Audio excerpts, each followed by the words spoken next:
Here's Johnny. But what I do have are a very particular set of skills.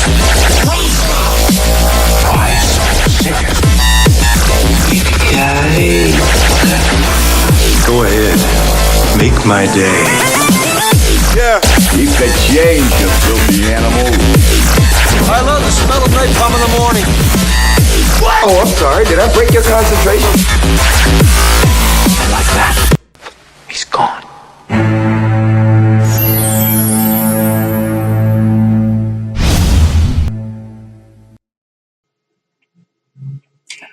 Audio. I remember a few years ago, I was sitting on a film panel, and Paul Sloop from the Cleveland International Film Festival, he's the shorts programmer there, great guy. He's watched, thousands and thousands of films. He programs all the short films that show at SIFF every year. And we've had a number of 48-hour film project films that screen at SIFF every year. He said the one thing that you cannot screw up in all his experience, the one thing you absolutely cannot get wrong is audio. You have to get the audio right. If you mess up your audio, it's not going to be a good film. So try to find someone that really knows what they're doing with sound and has good equipment. That's the best scenario. Find a sound person. This is not something that you want to skimp out on. People will forgive shaky camera footage.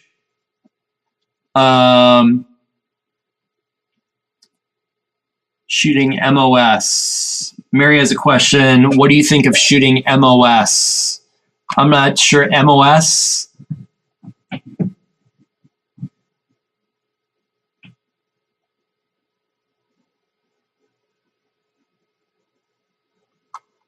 Adding sound in post. I would not try to... Okay, so Mary's asking about adding sound in post. So this can be very tricky. This is not something I would probably recommend for a 48-hour film project. And I would definitely not do it. I would definitely not do it if you did not have a sound person that knew what they were doing. You would, in a silent film, you would not be able to use natural audio. But if you're talking about, like ADR type stuff where you're going to add in audio and have to sync it up after the fact, that's not something you want to be doing in a 48-hour film project. It's very complicated, especially if you're a new filmmaker. You do not want to mess around with ADR. Just take my word for it. That's the best piece of advice I can give you. Get a good sound person with good equipment. That's the best scenario. Now, you might not have a good sound person. Okay, that's fine. If you don't have a good sound person and you don't have good sound equipment, the one thing that you can do is control your environment. So you have some element of control over where you're shooting your film. So don't go shoot in a crowded intersection if you don't have a good sound person, because it's going to sound awful and you're not going to be able to hear the dialogue. Don't shoot where there's going to be a lot of white noise in the background. Here is the poor man's sound trick. If you don't have a good sound person or good sound equipment, use your iPhone. Use the voice recorder on your iPhone. put it as close as possible, hide it so that it's, out of the frame, but get it as close as possible to your actor. And then make sure you sync the sound by using a movie clapper or a clap, like actual clap your hands. If you've never worked with audio before, what happens is when you start recording audio from multiple devices, you're going to have to sync it up so that the words come out at the correct time when people's mouths are moving, right? So it sounds simple, but it's, it can be tricky.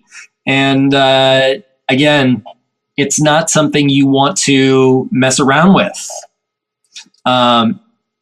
That's why people use movie clappers to sync the sound. It gives them a very distinct marker to be able to use to help sync the audio and the video together, and it makes the process much easier.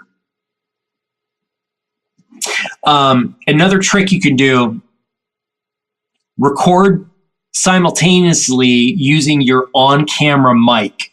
Now, normally we would not tell you to use your on-camera audio because the microphone, if you're shooting on a DSLR, the microphone that comes built into those are usually not very good. So that's where you get audio that's very echoey. It sounds like you're very far away. It's going to be very tinny, have a very tinny sound to it. This is where you can use the audio from your iPhone, but you want to still record with your on-camera mic so you have a reference track. So what that means is you're recording in basically two places. So if your iPhone, for instance, goes out or doesn't pick up something on the audio, you still have your on-camera mic, or vice versa.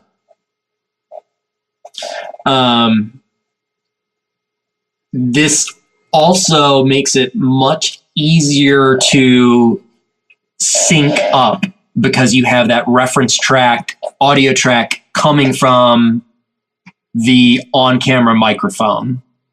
Again, for people that are kind of new and getting into this, you may not fully understand this yet, but you will come Sunday afternoon in post when you're messing around with this and trying to figure out why you can't get the sound to come out when the person's mouth moves. That's because the tracks aren't synced up right. Another a great tool for everybody, Pluralize. Plural and then eyes, EYES. It's a plugin. They have a free trial. I can't remember who makes it now. I think you can get like a week free trial, or if you have the money to buy it, just buy it because it's a great plugin. But this uses algorithm to sync your audio. So if you do have an instance where you have audio from multiple sources, you can use Red Giant. Thank you, Scott. Red Giant makes Pluralize. You can use Pluralize to sync the audio automatically, and that will save you a lot of time and a lot of heartache. Remember, if you want to learn how to make better films and act on camera, Guerrilla Film School has got you covered.